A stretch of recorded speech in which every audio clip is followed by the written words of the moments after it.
Bonjour à toutes et à tous, bienvenue dans la saison 4 de Banh Mi Podcast. J'aimerais commencer par un petit message avant de lancer cet épisode. Ça fait maintenant 4 ans que vous nous suivez sur Banh Mi Podcast. Merci du fond du cœur de continuer à être là et de nous soutenir. Si vous voulez aller plus loin pour nous soutenir, vous pouvez acheter nos t-shirts sur Helloasso qui ont été designés par l'équipe ou tout simplement faire un don via notre page. Tous les liens sont en description. Pour ce premier épisode de la saison 4, on reçoit un invité de marque. C'est la première fois que nous allons parler d'un pays qui me tient particulièrement à cœur et que je trouve quand même un peu sous-coté, que j'ai eu la chance de visiter de nombreuses fois lorsque je vivais en Asie. C'est la Malaisie. Un pays de plus de 34 millions d'habitants, véritable carrefour de l'Asie du Sud-Est entre la Thaïlande et Singapour. Avec sa capitale, Kuala Lumpur, et sa position stratégique sur le détroit de Malacca, c'est l'une des routes maritimes les plus importantes du monde. La Malaisie joue un rôle clé dans la région.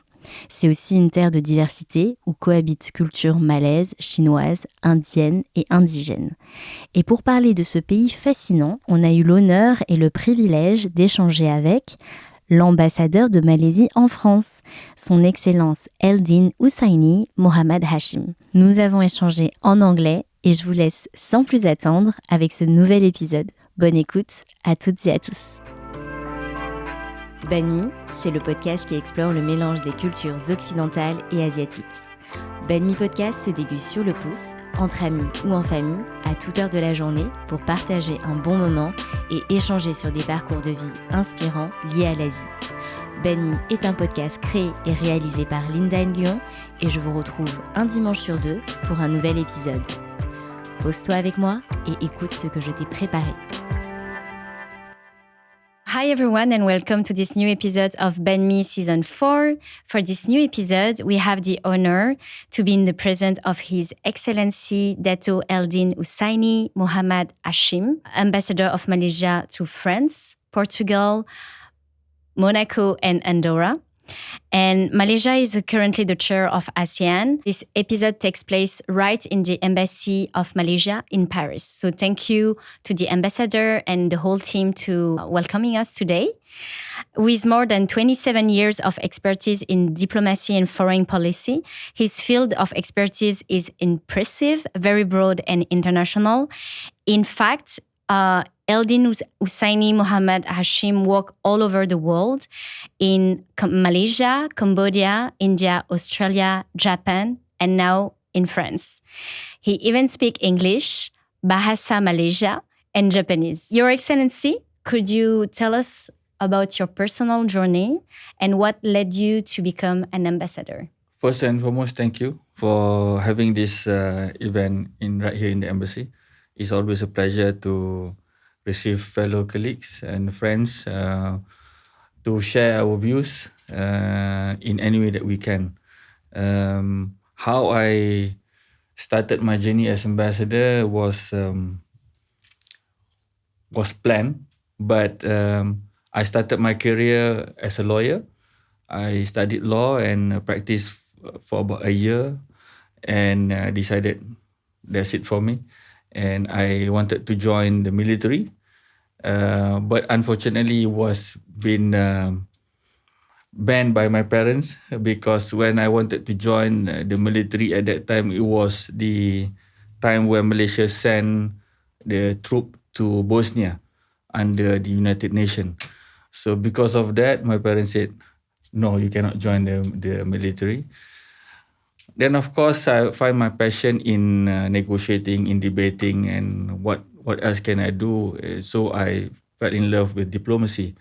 So then I entered into the government service where I entered into Ministry of Foreign Affairs. And here I am 27 years in diplomacy. So you have worked in Malaysia, Cambodia, Australia, India, and now France. How these different experiences abroad shape your perspective on diplomacy? Every country has their own style of diplomacy. Of course, when you go to every country has their own way of doing things. Culturally, they are different. And of course, the way of negotiating also is different. So I understand that when you go into every country for posting, you have to have this broad mind that there is no right and wrong style of doing diplomacy. Everybody is right according to their rules in that particular country. So you can't really say that your rules will align with their rules, but you learn to adapt to their rules, and of course, in a way, while you adapt to the rule, you also introduce your kind of rules and policy to the country. So, having posted for more than 6 countries, I've learned that um, you need to be very bold.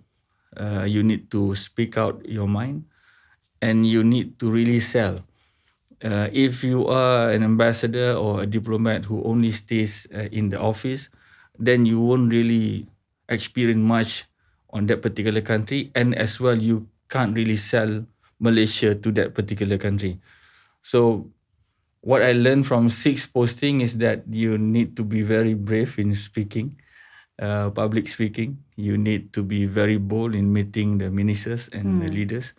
And of course, again, you also need to adapt to the culture, because we, as you know, Southeast Asian, ASEAN culture is totally different from the European culture, for example. So you really need to adapt and understand to make it balanced in terms of understanding ours and theirs. I think in terms of diplomacy or in everyday on our daily like life, to work with other people, other party, other environment, you always need to adapt. Yes, So it's a good course. good things to remind this for anyone, not only like diplomats. Correct. Yes. Correct. If you have to describe Malaysia identities in 3 words, what would they be? Well, 3 words is very very short. So if I have to identify in 3 words, it has to be stunning, cunning, and amazing. So I think stunning means as a country, you need to have attractiveness in terms of in getting trade investment to your country. Stunning, you have to be attractive in promoting your country to the world. Attractiveness to get people to know Malaysia more, not only in terms of politics, but also on culturals. Cunning, I think the government will have the ability to facilitate what kind of challenges that they are facing. Cunning means we need to be very adaptable, and also and able to facilitate what kind of challenges that we foresee, whether is it domestic or outside. Amazing is of course the people. We try to tell the world how amazing we are by introducing our culture, by introducing our behavior, our foods. And of course, Southeast Asia is famous with foods and music and culture. We are famous for that. And I think if you want me to describe 3, those are the 3 words that I would like to. From my experience, I've been traveling to Malaysia when I lived in Asia before. And Malaysia is such an underrated country where you can have a lot of different cultures, cuisines, religions that they're, living together. And it's very international in terms of different cultures that you can encounter. So I had like one of my most wonderful moments in Malaysia in terms of work and travels as well. So, and very famous for durian, right? Yeah. We have to, I don't have to say this on record, but of course we have the best durian compared to all other Southeast Asia. So, from your perspective, what role does ASEAN play in strengthening ties among the Southeast Asian nations? ASEAN is actually is a bloc, and is a bridge for all Southeast Asian countries to participate. Before it was always individual countries who wants to do dealing with other countries. But then we realize if you go on individual, you really can't get that much market. But if you go as a bloc, as a 10 country, then you become stronger. Then people would like to see you. With the capacity of 600 million people, you can survive, more than survive in terms of trade and investment. Within trade inside Southeast Asia itself would make us to be among the biggest bloc in terms of investment. That is why when ASEAN goes as ASEAN, people start to come to see to ASEAN. You have China, Japan, US, France, German. Everybody start to come and make deals with ASEAN. And why it is there is because ASEAN now we learn to facilitate and we learn to give and take. For example, now ASEAN is promoting themselves as a hub. So Malaysia is hub for semiconductor. Singapore is hub for financial services. Indonesia is hub for aerospace. So every country now has presented themselves as a hub. So what hubs mean? When every particular big country or major country wants to go to ASEAN, they'll go to this country, and from that particular country, you can disperse your wings or your spread your investment throughout ASEAN. So with this, we saw that there's opportunity for ASEAN to grow. That is why now ASEAN is inviting Timor-Leste, soon to be 11 members, because we can see the potential of this giant to be growing better and larger. You can also see that now people are start trying to give more attention to ASEAN because of the conflict there as well. This is also becomes fortunate for us, because once there is some kind of conflicts outside, then there is also an opportunity for them to go to another country to look for another opportunity for investment. So this is where ASEAN offer themselves as a hub for a new market. So we see ASEAN as a bridge and also as a bloc. So that will introduce us as a good new power compared to the rest. So being ASEAN, as a chair of ASEAN this year, we try to introduce that to the world, and we are having very successful in that. We have a lot of meetings, and that is why we think that it is very important for the people to know, or the world to know, how ASEAN works. So what are the current challenges that ASEAN face today, and how can member states can work together to face them, to address them? There are a lot of challenges, of course. One of it is South China Sea. South China Sea is always a problem and challenges for us with China. But of course, we always have these deals and negotiations continuously with China, and to find a amicable way to reduce the tension in this area. Of course, every place, every particular country has a conflict on their own.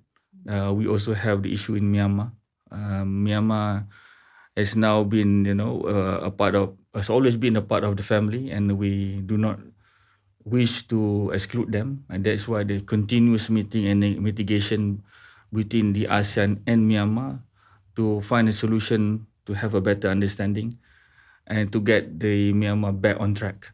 Of course, there's also an issue of Cambodia and Thailand at the moment, which we are also addressing it. So these are the challenges that we face, but there's always the ASEAN way. The ASEAN way is always by mitigation and by meetings and by solving it on our own. We do not require intervention from outside, and we do respect each country. We do not intervene in any country conflict, but we also appreciate the solidarity from each ASEAN members. When we want to call for a meeting, everybody will come to the table and discuss. So these are the beauty of ASEAN. Whether there's a lot of challenges or not, there is, but of course we always get a way to discuss and to solve this among families. How do you see ASEAN's role evolving in global politics over the next decades, and how can it collaborate more closely with France and Europe? We have been emerging for a long time. We have now been seen as a very important and vital role to play in terms of raising a lot of issues. We are there now on climate issues, on greenery, green technology, AI. We also are there in focusing on issues on regional and international issues, war, conflicts, Gaza and Palestinians. You have the tariff issues. You have China and US. Everything was involved within ASEAN, and ASEAN now has a say in speaking it out loud as ASEAN. The beauty of ASEAN is because every year you have a new chairman, and new chairman represent the voice of ASEAN. And when you are a chairman of ASEAN, you are being involved. You can participate in so many levels. You will be invited in G7. You'll be invited in United Nations to give your view as ASEAN chairman. So it has been wonderful in addressing issues with regard to many issues representing ASEAN. As for France and Europe, of course, France tried to persuade and try to push the concept of Indo-Pacific. Indo-Pacific strategy has always been there. They try to tell us that this is the best strategy that they have. Of course, we will discuss with European countries, especially France, on their Indo-Pacific strategy, because we see the potential in that as well. Economically, it's good. But of course, there are some challenges because in the Indo-Pacific, there's no mention of China. And of course, if you want to have a very broad discussion, or if you want to have a very frank discussion, you need to put everything on the table. So yes, of course, when you want to put everything on the table, everything needs to be there economically, but it has to be involve China as well. Because if you don't involve China, then you deny the fact that China is always will be around Southeast Asia for a long time. But at the same time, we also acknowledge there is an interest, a strong interest by the European to come to Southeast Asia, which we welcome very, very much. You can see there was a very aggressive engagement between France and Southeast Asia. You look at this year, President Macron has visited 4 to 5 ASEAN countries, and that has, in a way, show to the world that there are potential in collaboration between the two countries, and especially in France and Europe. So how would you describe the collaboration between Malaysia and France today? Malaysia and France, wonderful. We've been busy for a long time. This year we have received 9 ministers, including Deputy Prime Minister and Prime Minister. So we were very busy. There was also a lot of agreements, a lot of meetings, exchange, trade investment. Trade investment has increased. Tourists has increased. And we can see this shapes to a very good, cordial and good cooperation between Malaysia and France. We have seen a lot of engagement also internationally. A lot of representatives from Malaysia has come to France, and there's also a lot of French representative comes to Malaysia. We have incoming ministers of France coming to visit Malaysia as a follow-up meetings after the wonderful official visit by our Prime Minister to France. So if you want to describe, it's very wonderful, it's impactful, it's very active now. We want to reach there because when I first arrived in France, there was very minimal engagement, but then when we push it to the max, we can see the result. And this year, as I told you, 9 ministers has come to France. It's a full force, so it's wonderful. In your view, how can education and academic exchanges further strengthen the between our two countries? Education. Education is very important as well. I think there was a saying that live as though you are dying tomorrow and learn as though you're living forever. So education is very important. Exchange of culture is also very important. I can see the potential because we have 700 every year Malaysians coming to France to study in this various subject matter.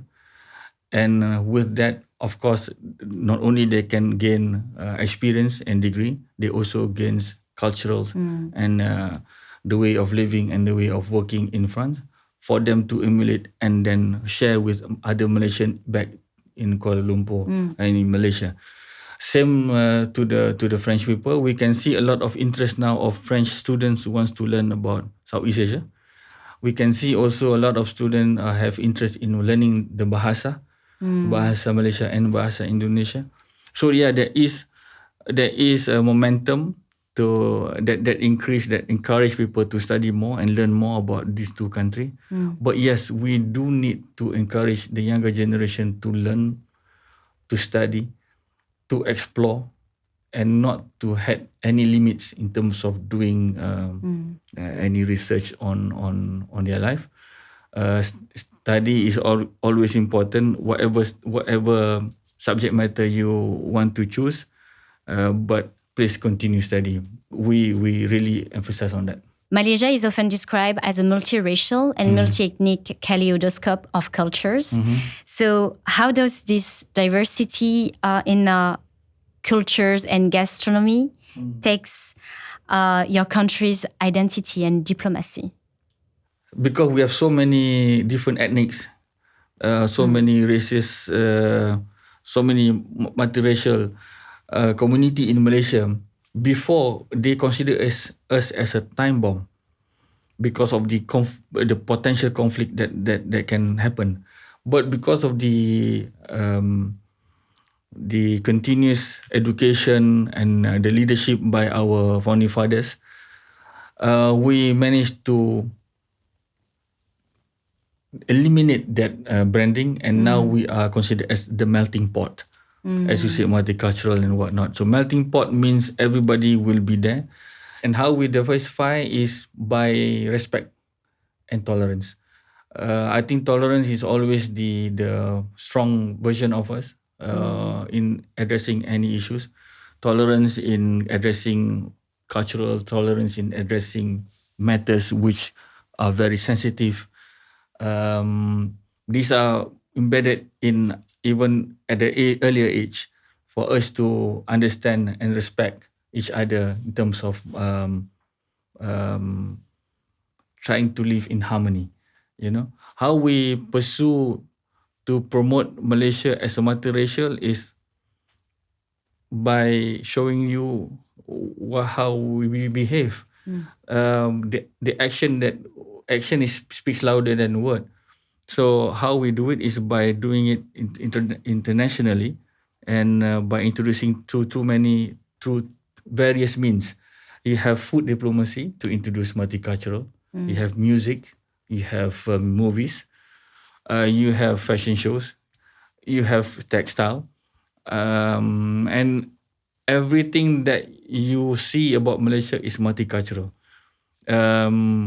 I know your camera is only focusing on us, but around this room also you can see even the mannequin been dressed as multicultural ethnics uniform or costume. So I think our strong base, I think any Southeast Asia strong base is actually multicultural.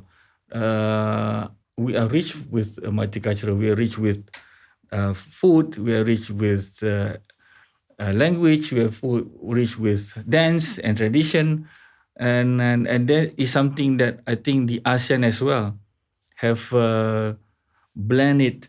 If you see any ASEAN events, opening event, closing event, dinner event, you can see what we try to portray is multiculturalism. We try to portray the blend of cultural, the blend of language, the blend of food, because that is how we work. I think in Southeast Asia, that if European wants to learn something about us is that we tend to have this kind of understanding that we can facilitate and we can moderate on the formula of tolerance. So multicultural is basically in our blood.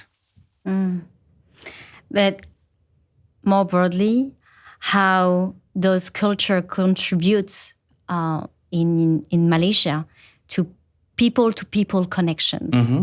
So multicultural, of course, bound us, and it bound us through so many means.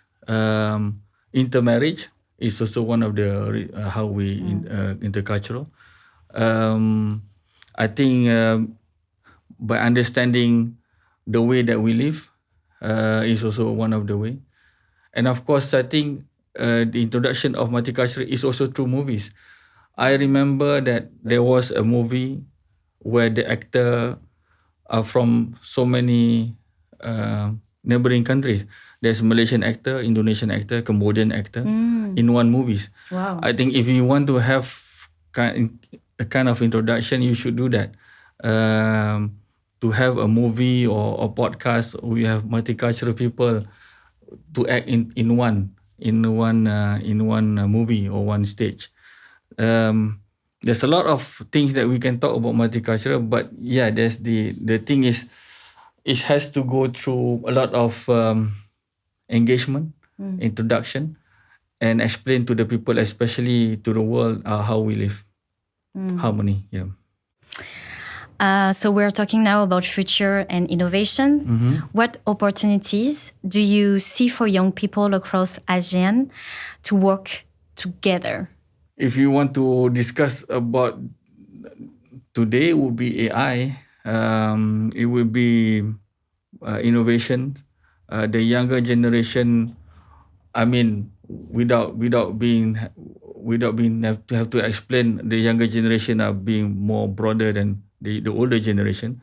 The younger generation are more afraid of this on social media, which compared to our generation is very difficult.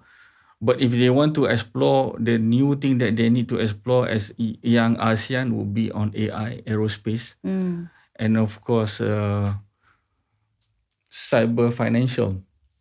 I think these are the three things that been playing around. And although I have some reservation on it, but these are how the generation works. As you evolve into a younger generation, the older generation does not understand what younger generation thinks or how it felt, but we have to adapt.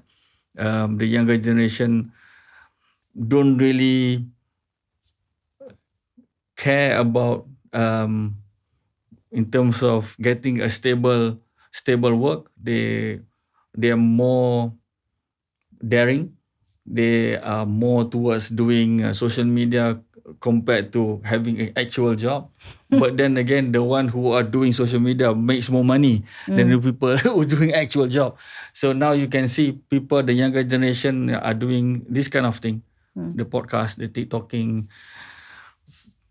Insta famous. You can see many younger generation now are more talking to themselves rather than talking to human being.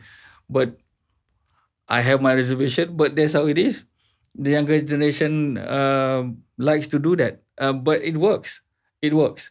Even the government now is using it. So I think the younger generation has a very bright future. But if they want to have a brighter future, these are the three segments I think they should go into: the AI, the aerospace, and the financial crypto or cyber financial. What role can innovation and creative industries like film, music, food, fashion play in connection with Asian communities and in shaping the region's future? Well, I think if you want to do that, then you have a collaboration of all Southeast Asian actor into one movie, or all Let's do that. or all Southeast Asia in one concert. Because that would be integrated into a very high and very strong signal to everyone that you are, you are united as one. Movies are very important. Movies can move you. A movie can actually change the world. I can remember that one Malaysian movie, we were at one time, the younger generation and the older generation has a lot of gap. And there's one movie, it was done by a local producer about the traditional local hero. And this movie is about a history on how local heroes, Malaysian, fought against the invaders. And it's not only this movie describe the spirit of the older generation on how they become united with all races, the Chinese, the Malay, the Indian, fight each together to fight invaders, but also the cultural performance and where they dress the costume. Wow. So because of that movie, there was a tsunami of people who wear the traditional dress going to the movie. And that have very impactful for the society in Malaysia. You can see about all cinemas are packed with Malaysian wearing traditional dress like this one. It's wonderful. Yeah. So movie really can move you. In India, movie is a must because movie is the only way for you to calm down the people. Movies is the only way or one of the way to get the people together and not think about their life for a while and just look at the movies. And the movie will show you all about good times. The movie will show you about the struggle, but then you become power at the end. So yes, it is a very powerful tool. Same like podcasting, same like music, whatever it is. So yes, it is important if you want to have this kind of new run of adaptation. You must have this kind of formula to have everybody together. Same like this. Yeah. And show to the world that we are united. We have a lot of creative people in this room, so maybe one day they can work their skills together to have like a very multi-cultural movies with different ethnicities that we can find in Paris, actually, right? Correct. So since becoming an ambassador in Paris, what has been your most memorable cultural experience in France? Eating croissant with hot chocolate. The ultimate experience as a Parisian. That is the ultimate. The ultimate for me is to eat croissant and hot chocolate. And I have to look at Eiffel Tower. And because that is what people said to me before when I came. If you come to Paris, this is the first thing that you need to do. So apart from that, of course, the culture here is different. This is my first European posting. I've been always posted regionally on that part of the world. This is my first time. And of course, when you are being an ambassador, you need to adapt. Adaptation is very important. And of course, you need to also understand the culture, how they work and how we work. So I think one of the culture that really strikes me is, I think, the way that France handles meetings. In Southeast Asia, where we come from, when you have meetings, before you get into introduction of meeting, you will have introduction of food in front of the table, isn't it? Lot of food. It's a lot of food. We just make sure you need to be filled with food before we start the meeting. Yes. But in France, it's different. There's nothing on the table. Maybe coffee. Yeah. But then that's how it is. But we had a lot of food actually when we arrived in the embassy. It's the Malaysian we have way. croissant, pain au chocolat. Because I cannot imagine you being hungry. So that's why we need to feed you. But then again, it's the culture. It's part of the culture. Whatever introduction or how style it in terms of negotiation or any meeting. I've been to many negotiations, but at the end of the day, it works. Yes. It works because what you want is the facts. What you want is the introduction, and what you want if your mandate and their mandate been aligned, and that's it. Your meeting is successful. But how you present it is different because this is how we present. That's how they present.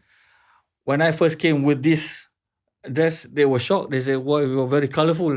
They don't know what it is, and they said, "This is called batik. This is how we come." Yeah. And when they come with suits. So I said no, and they say it's very cool, ambassador. I said it's okay. I just like to wear batik because it's in the identity that you want to Yes. showcase, isn't it? But then again, once you showcase this, they will understand. That is Malaysian ambassador. Whoever wears batik, that will be Malaysian ambassador. Then you show that kind of uniqueness in terms of culture in negotiation or in meetings. It works so far. Everybody is looking and asking about this. I'm sending a few batik to my colleagues as well, and that is something that I learned from France. You know how to deal with coffee and croissant, and we tell them how to eat nasi lemak and all the all the cuisine that we have for a meeting. What life advice would you give to young people who dream to become a diplomat or an ambassador just like you? Don't dream. Just do it. I think if you look into my background, I was not. Many of my friends are very surprised that I become an ambassador because of my background. I was not meant or built to be ambassador, but I become an ambassador. I think you always can have dreams, but with that dream, you need to also have actions. Don't really concentrate on what I'm going to be hated by parents, but don't really concentrate on what your parents want, but always concentrate on what you want, because at the end of the day is your life. You are the one who makes sure you're not starving. You are the one who makes sure that there's food in your mouth. But your parent can be your guidance. Of course, you need your parents as a guidance, as an advisor, but your life will be much controlled by you. If you have any dream, either becoming ambassador or diplomat or whatever you want to do, must follow that dream with actions. And with that, then, you can be successful in whatever you want. Banh Mi Media started by bridging the Western world with Asian cultures. What, in your opinion, is the strong common link between Malaysia and France since you're here? Before that, what is Banh Mi? Banh Mi? Yeah. So Banh Mi is the name of the podcast, and Banh Mi. What is Banh Mi? Banh Mi.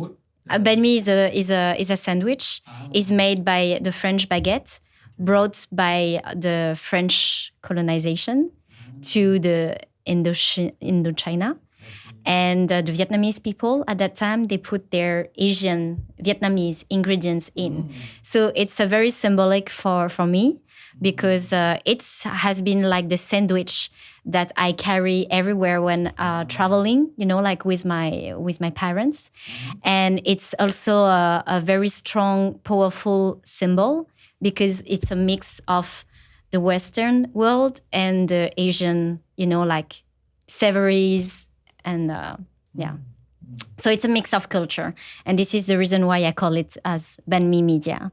So for you, what is the strong common link that you can find also in Malaysia and in France since you arrived?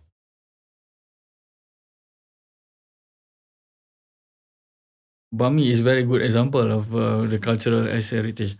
But I think the one that we have, of course, is we don't have this kind of history in terms of because I know Cambodia, Vietnam has a long history with France, and the food would be one of the heritage that we pursue.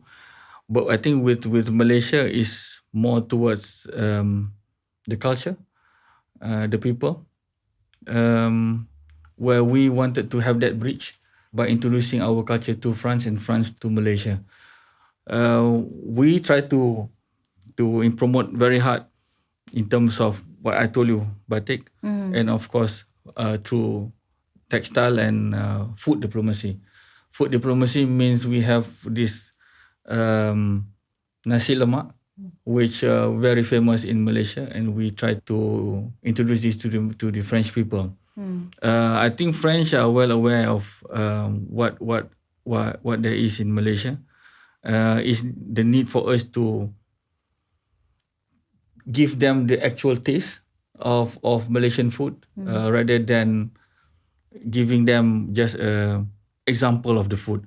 for the reason why I tell you this is because once you need to understand when we want to promote food, for example, we cannot have the food according to the taste of the Europeans. You must have the food to the taste of Malaysians. So if it is spicy, you make it spicy. If it is sweet, make it sweet. If you adapt to the European taste, then it's not actually our food. It's not Malaysian nasi lemak. It's not banh mi if it is not really originally taste that way. We found it before. I found it that when many restaurants, if you want to have introduction to a Malaysian food, it always need to be, or you need to low down on the spiciness. You need to low down on the sugar because they cannot take it. It's my food, so you take it as it is. So if you can take it, bear it, eat it. If you don't, then don't eat it. But then again, yeah, I think what we try to bridge within Malaysia and France is through the food. At the moment, that what we're trying to do, because I think that is the closest relation that you can have is through food. When you go as ambassador, when you go and meet the French counterpart, you always wanted to introduce your food to them. Your culture, you can only speak it out. Your textile, maybe you can wear. But the food will really make sure that you really taste of Malaysia. So to taste Malaysia is to taste the food. So I mean, this is my thoughts. If what we want to bridge in, it would be through the food diplomacy. We can't bring durian because it's very expensive, but nasi lemak, definitely we can get it. And then other than that, of course, through cultural, I'm trying to do catwalk for batik. I'm trying to do fashion show for batik. That's something that we want to bridge with French. But we see how it is and how it goes. Do you think independent cultural media and podcasts can help people better understand Asians' diversity and identity? Oh, definitely. It's the way of one of the tools for us to introduce ourselves, introduce our culture to the French society through podcasts. I think your viewers will appreciate you more if you have this kind of introduction, this kind of topic to the world, so they can understand. Once they hear the podcast or once they see in any YouTube, then they wanted to come and learn more, then they can go to that particular country. Podcasts or whatever tools, social media means are very important because these are the only way that you can reach to the world. People all over the world will always go for social media. They'll all be on their phone. So yeah, this is very important. And I commend you for what you're doing. And I hope you have more and more viewers on your podcast. Thank you. So our audience is largely young people passionate about Asian cultures. Majority of them wants to connect back to their root, to their heritage, or simply to Asia as a continent. And what message would you like to share with them about ASEAN and Malaysia today? If you want to know about certain cultural or heritage or cultural or language, the best way is just to go to that country. Even though you're born in France or you're born in anywhere, you always have to remember your roots. We're not saying that you cannot abandon totally your roots. You must appreciate your roots. Have some time to go and visit your country. Have some time to know about that particular country, know the community. And I think if you do that, then you will understand that somewhere inside your blood there is a blood of that Southeast Asian people in your blood. I do understand people who are born in origin from Southeast Asia but born in Europe or born in France. They don't really have the connection because some of them have no opportunity to go to that particular country. But then it is the job of the community here. If you have a strong community and big community, then you yourself in this particular country light up the tradition. You build back your tradition here in France itself. If you have you have a Khmer New Year, then have Khmer New Year here, isn't it? If we have Songkran, have Songkran here. Like us, if we have Hari Raya, we have Hari Raya. You do not need to bring them to Southeast Asia if they don't have the money. Bring Southeast Asia to them. So I always tell this to my Malaysian colleagues who have never been to Malaysia, who live here, born here, never been back home. Then I said, no need, I'll bring Malaysia to you. Once you fill in the blank, then they got to know, there will be some love in this little heart, and definitely, if they have time, they will go. So my advice would be, if you have a very big community here, just have that particular culture here, and then grow it so they won't forget it. So Banh Mi is the name of the podcast. Have you ever tried Banh Mi before? I think I did when because I worked in Cambodia for 5 years. Yes. So I've tasted pho, and then I think I do.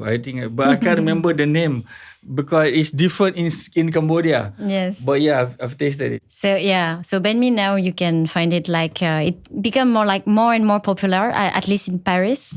So you have in the 13th district, in the Chinatown district, you have a lot of different Banh Mi shops. Then we should go there. Yes, we can go together. Okay. And what is your ultimate comfort food from Malaysia? Ultimate comfort food? Yes. There's so many. It would be nasi lemak. Nasi lemak is my ultimate food. You can give me nasi lemak because in Malaysia, there's a custom. Nasi lemak is everyday food or all the time food. You can have breakfast nasi lemak, lunch nasi lemak, dinner nasi lemak, supper nasi lemak. It's all nasi lemak. My comfort food is nasi lemak. Nasi lemak is something that have you tasted nasi lemak? Yes. Okay, so yeah, it's something that you will forget everything when you eat nasi lemak. So yeah, it is my comfort food. Yeah, I love nasi lemak, but I love a lot laksa. Laksa, okay. Laksa also is nice. Yeah, laksa. And of course, durian. But durian is like something that need to be shared. You know, like it's not a dish or like a fruit that you can eat by yourself. You know, like it's a feast when you have durian. Durian is if you eat durian, you must clear the table. I remember when we promote durian in Australia, we send this to because we need to put in container, isn't it? We have to put it in a room. The whole building was evacuated because they thought it was a gas leak. Oh my God. Because it was so strong. The taste the smell was so strong. They thought it was a gas leak. But then again, once you taste it, wow. Yeah. Okay, so thank you very much, His Excellency. Thank you for having us. We are very honored today with the team to be here with you today. Welcome, most welcome. Thank you so much for having me. And then, we'll try to bring to France, like more bridges to Southeast Asian country, ASEAN. And I'm here and create a Banh Mi podcast for this matter. So you should get other ASEAN ambassadors to be in the podcast. Yeah, It'll which be one? Wonderful. Do you have any recommendation for the next All ambassadors? All of them. You try to get Indonesia, Brunei, everybody's here. Yeah. So everybody will have a say. Do a round table with all the ambassadors with the food plenty of different cuisines. If you want to do all 10 ambassadors, then the podcast will be for 3 days because everybody will not stop talking. Yes. But yeah, I mean, it's good if you can get other ASEAN ambassadors as well to be in the podcast, so you can see how we really works. Yeah, definitely, it would be a great honor. So for any Asian ambassadors who wants to welcome Banh Mi, we are here. Yeah, I will tell them. Thank you. Okay, thank you so much. Merci d'avoir écouté cet épisode de Banh Mi Podcast. J'espère que cette conversation avec l'ambassadeur de Malaisie en France vous a permis de mieux comprendre ce pays fascinant, sa diversité culturelle et son rôle central en Asie du Sud-Est. Si l'épisode vous a plu, n'hésitez pas à le partager autour de vous, à laisser un commentaire ou à nous mettre 5 étoiles sur votre plateforme d'écoute préférée. Vous pouvez retrouver toutes nos actualités, nos événements et nos projets sur ban-mi.co et sur nos réseaux sociaux @banmi.media. On se retrouve très bientôt pour un nouvel épisode de la saison 4 avec d'autres invités inspirants pour explorer l'Asie, les identités et cultures asiatiques. Merci et à très vite sur Banh Mi Podcast.